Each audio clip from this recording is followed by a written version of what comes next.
L'interview.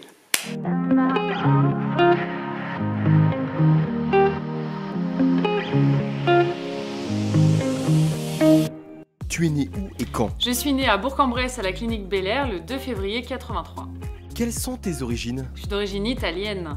Ma mère est née à Sanremo et mon père est né en France mais s'appelle Carrara, donc je pense qu'il est même plus italien que ma mère. C'était quoi le premier mot que t'as entendu? Le premier mot que j'ai entendu, je ne me rappelle pas, mais ça devait être un truc genre bienvenue. Et le premier mot que tu as dit? Le premier mot que j'ai dit, je sais que j'avais un surnom quand j'étais petite, c'était Ligo, parce que le premier mot que j'ai dit, c'était Ligo. Et je disais très très vite, j'arrive plus à le faire maintenant, mais c'était Ligo, un truc comme ça. Tu nous parles de ta famille? Oui, ma famille, grande famille italienne. J'ai 3 sœurs, Tamara, Jennifer, Ophélie, et j'ai 3 filles, Romane, Agathe et Blanche. Petite, tu faisais quoi après l'école? Alors après l'école, c'était compliqué pour moi parce que à l'école j'étais très concentrée et ça me demandait énormément d'efforts. Donc quand je rentrais, j'étais insupportable. Donc ma mère me disait va dehors, va te dépenser, fais le tour de la maison, va faire du vélo, mais ça va, sors d'ici. T'avais une passion? J'avais des passions, j'aimais tout, j'aimais la danse, j'aimais écouter de la musique, j'aimais faire du vélo, j'aimais être dehors, j'aimais plein de choses. Elle était comment ta chambre d'ado? Ma chambre d'ado, elle était rangée parce que j'ai un père maniaque, donc j'avais pas de poster au mur, elle était nickel, mais j'avais toujours de quoi écouter de la musique, c'était la base de ma chambre. Quel a été ton premier choc littéraire? Le choc littéraire, c'est un livre que notre prof de philo nous avait conseillé qui s'appelait Introduction à la psychanalyse de Sigmund Freud, et c'était la première fois que je lisais quelque chose en lien avec la psychologie et je me suis dit waouh! Ça existe, l'inconscient, il se passe des choses en nous qui sont surprenantes. Et ton premier choc musical? Mon premier choc musical, c'est mon père qui ne peut pas aller au concert de Johnny Hallyday à Lyon. Donc il me donne les places, moi j'ai pas trop envie d'y aller, j'y vais et là, waouh, le choc quoi. Je me dis, ça c'est un sacré mec. T'étais bonne élève? Ouais, j'étais très bonne élève jusqu'au lycée.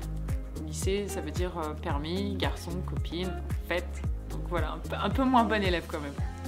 T'as fait quoi le jour de tes 18 ans? Le jour de mes 18 ans, je n'ai rien fait, parce que j'avais fait une grosse fête pour mes 17 ans avec une copine. Et comme je n'avais rien fait pour mes 18 ans, j'ai fait une grosse fête pour mes 20 ans. Mes parents ont réservé la moitié d'une boîte de nuit. Et mon père m'a donné un tas de tickets en disant « Tiens, invite qui tu veux ». Donc j'ai invité des copains d'enfance, j'ai invité tous les gens qui avaient été importants dans ma vie. Et c'était mémorable, une soirée mémorable. C'était quoi ton premier job? Premier job, alors job très confortable. J'avais démarché la mairie de Bourg-en-Bresse qui m'avait trouvé un super job. C'était pendant une compétition de wakeboard. Je plongeais à certains moments pour aller crocheter des bouées dans l'eau. C'était génial. Il faisait beau, j'étais en maillot, on était cool. T'as appris quoi de ton métier d'infirmière?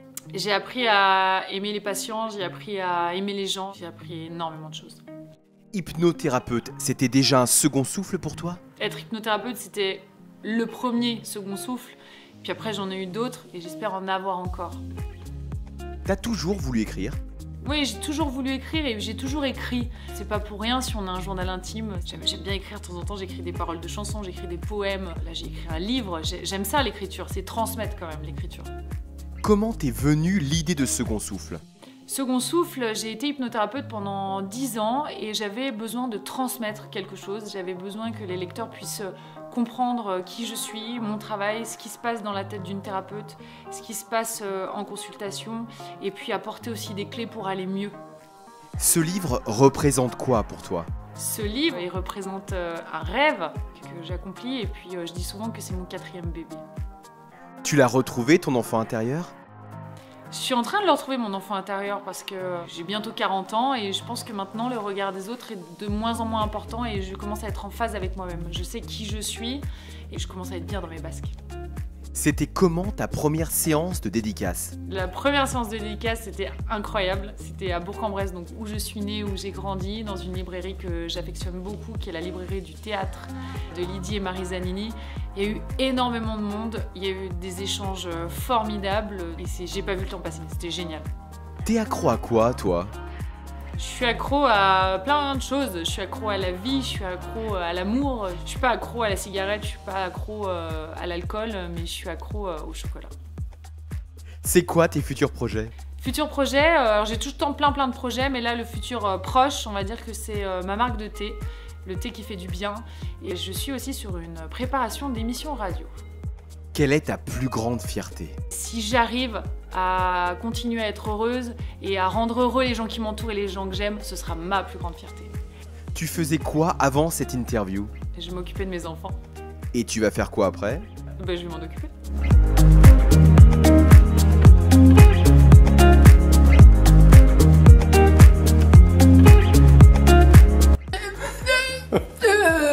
Oui. J'espère que j'ai répondu juste sur ma date de naissance. C'est surtout ça, ouais. Que je me trompe pas.